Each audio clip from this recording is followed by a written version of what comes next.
Hey guys, and welcome back to my channel. So as the title of this video describes, my 10-month-old has chickenpox. So I just kind of want to walk you through how we noticed that she had them, and what her kind of symptoms and how she's generally been since we discovered the chickenpox. So Friday of last week I noticed one spot, then on Saturday there was 2 spots, and then on Sunday there was about 20 spots, all on her back and the top of her shoulders. I put up a post on Instagram, which I will include a screenshot of here, and basically I was just asking, does this look like eczema, or her eczema is just getting out of hand these days, because earlier that week, Monday of that week, I had gone to the doctor about her eczema for the very first time, and I got steroid cream, so I was thinking that these spots were as a result of the steroid cream. Monday, generally her temperament was a-okay up to that point. Monday night she started to get sick, and she'd get sick every hour to 2 hours throughout the night, and it wasn't great. It's horrible to see your child get sick. So on Monday, early Monday morning, we have like an out of service doctor here, and we spoke to him and we gave him her symptoms, and he said it just sounds like a virus, but that we should go to our doctor just to get those spots checked out whenever the surgery opens. So Robert went to work, and I rang the doctor, and we got an appointment for 11:30 a.m.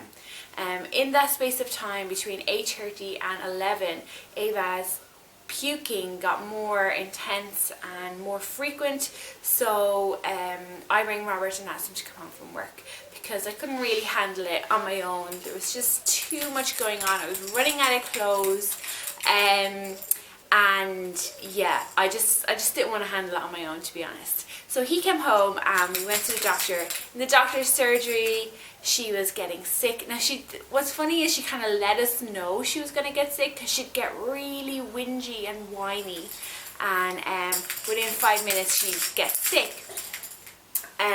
So in the doctor's surgery then, he said that basically she has chickenpox on her back, and that the diarrhea and vomiting was as a result of the virus that's running through her body. She also had a temperature. So he prescribed us a mousse to use. I'll include the picture of the mousse, and basically told us that we need to just kind of, for the next 5 days, give her Calpol, which is like a paracetamol type of thing here for children, 4 times a day for 5 days. Keep her uptake of liquids, and use this mousse to treat the chickenpox. So Robert went back to work, and Monday progressed with basically vomit or diarrhea on the hour, every hour. Since then, she has got way less energy.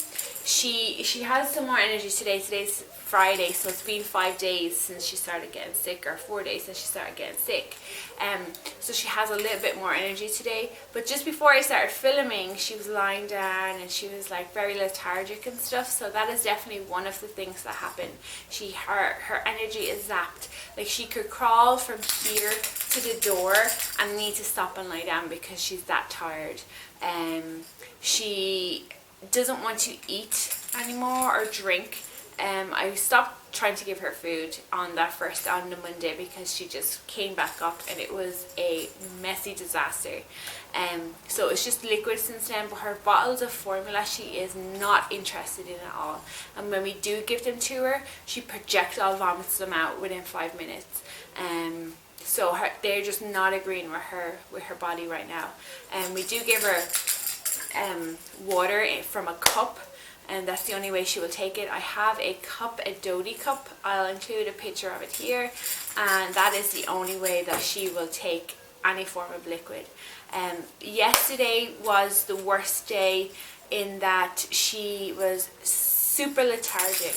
She was a little bit unresponsive to me. She would not take any liquids.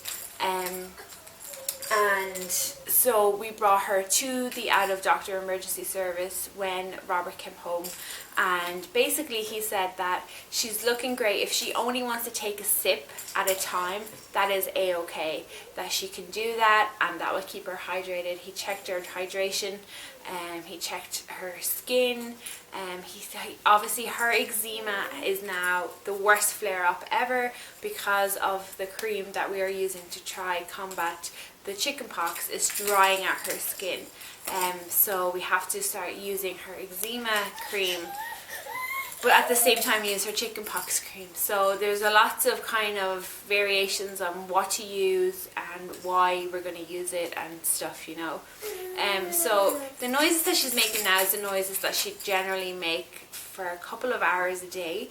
And it is heartbreaking to see because you don't know how to fix her.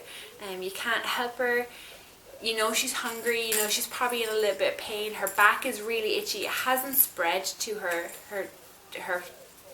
the other areas. You will see on her face, she's lying down now, but you'll probably see her face is really red. So her eczema is after breaking out on her face. Her scalp is now really dry again, like she's cradle cap all over again. So there's a number of different things that has come up, but I'll include the picture of her eczema or her spots right now.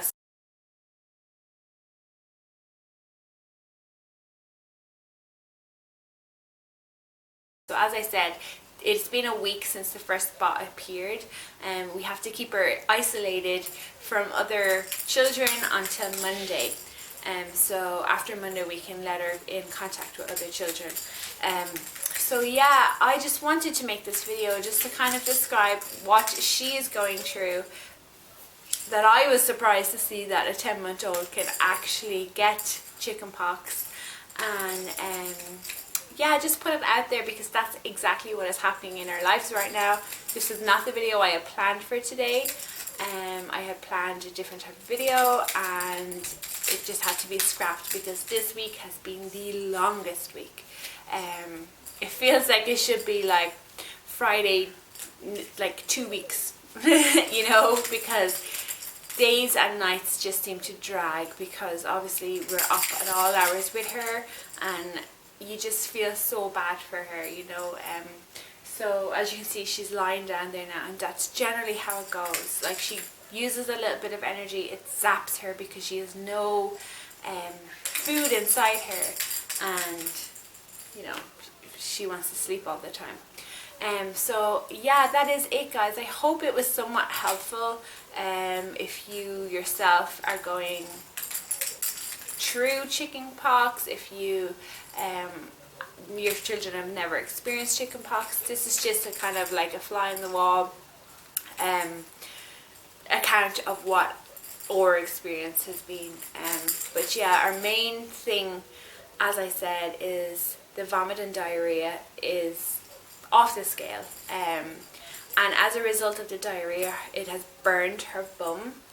So now she has a pretty severe looking bum, which is another thing we have to contend with, you know. So as I said, it just seems to have knocked her for six, this whole virus. You know, she had the chickenpox, which flared her eczema really bad. She had a fever, which made her eczema even worse because you have to keep her cool with eczema. Her face is broken out in eczema. Her general lethargic, she's just has no energy. Her scalp has gone really dry. Her refusal to eat food. The red spots of the chickenpox, obviously, and general sleepiness all the time. And yeah, it's not a nice thing to go through, but in a way you're only supposed to get chickenpox once in your lifetime. So at least it happened now when she is young and she can't scratch herself.